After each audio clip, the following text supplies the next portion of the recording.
Irish soda bread isn't just for St. Patrick's Day, it makes a great quick bread any time of the year. And this 101 is the only one you'll need. We're gonna start with 3 cups of all-purpose flour. Traditionally, the Irish wheat was a softer wheat. So if you wanna get really authentic, you can use cake flour or soft wheat flour. To that, add 1 cup of graham flour. Now the fun stuff, the leaveners. I have 1 teaspoon of baking powder and 1 teaspoon of baking soda. And that's what's gonna give it its quick rise. 2½ teaspoons coarse salt. Then I like to whisk all my dry ingredients together just to make sure everything's incorporated. Now here's where we're gonna break from tradition slightly, but it's definitely worth it. I'm gonna add 4 tablespoons of unsalted butter. The traditional Irish soda bread is very simple, very basic. It would have just been flour, leavener, salt, and soured milk.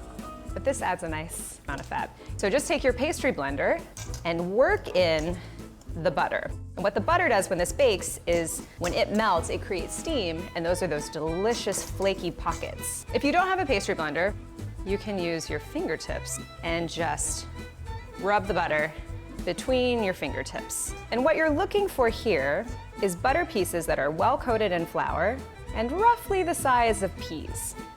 So I'm gonna be using 1 2/3 cup buttermilk. And then a fork is a great tool for incorporating. The idea here is to have a light touch because you want to have a nice tender crumb with your finished bread. Now we're gonna get in with our hands. So the goal here is to get all the good parts in the bowl incorporated into the dough. Transfer it to a parchment-lined baking sheet. You're aiming for about 7 inches. So a super helpful tip I learned in the test kitchen is to know the measurement between your thumb and your pinky finger.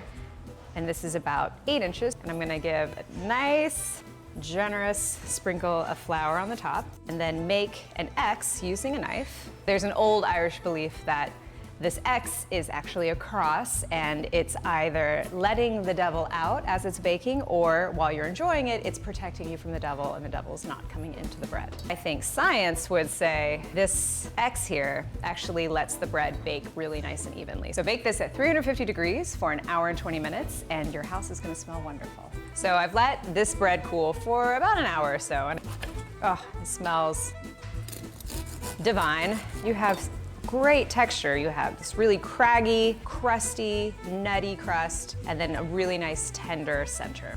And one way to make this even better is to add a little bit of butter and jam if you're feeling like it. Looks great. Can't wait to make a cup of tea and enjoy my Irish soda bread. You can hear that crunch.